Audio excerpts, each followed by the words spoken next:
تعالیٰ سب کو دے دے گا اس کے من کے مطابق. اللہ تعالیٰ اس کو دولت عطا کر دے. اللہ کے نبی فرماتے تمہیں معلوم ہے اللہ کے خزانے میں کتنی کمی آئے گی؟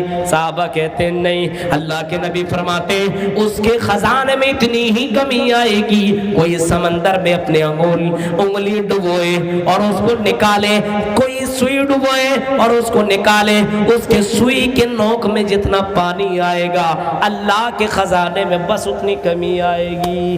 غور کرو, محمد رسول اللہ صلی اللہ علیہ وسلم کو بشارت دینے والا بنا کر کے بھیجا. اے نبی, ہم نے آپ کو بشارت دینے والا بنا کر کے بھیجا ہے. جنت کی بشارت سنا رہے ہیں. بہت سے لوگ اللہ کے لیے دے رہے تھے.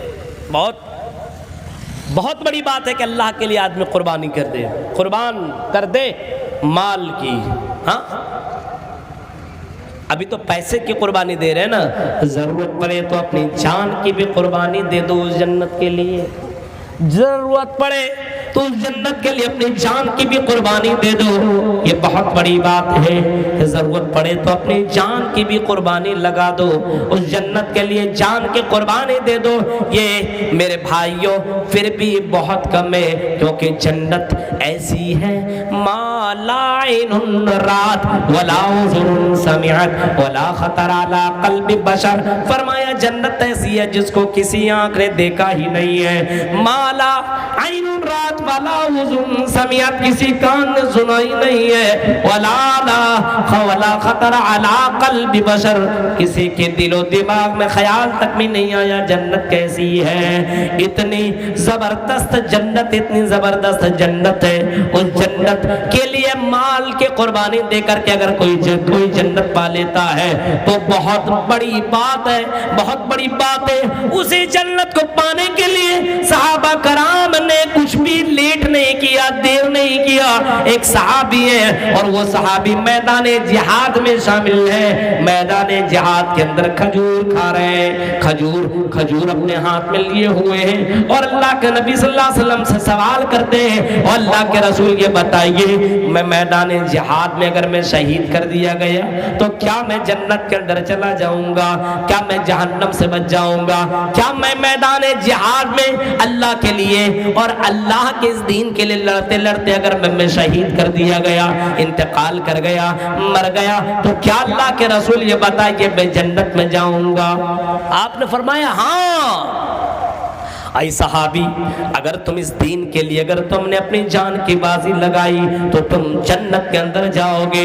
اس صحابی نے کھجور کھانا بھی گوارا نہ کیا.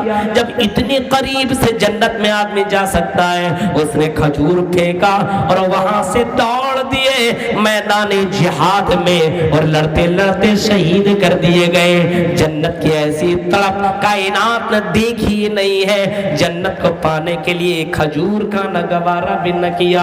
اتنی جلدی تھی جنت میں جانے کی. آج اسی دنیا کی فکر ہے, وہ جنت کو کمانے کے لیے ہماری فکر نہیں ہے, ہماری تمنا نہیں ہے. ہم مال کر رہے ہیں اور دنیا میں اپنے مالوں کو جمع کر رہے ہیں. مسجدیں بنانے کے لیے جلسے جلوس ہوا کرتے ہیں. اگر آدمی چاہے تو 2-4 آدمی مسجد بنا کر کے رکھ دے.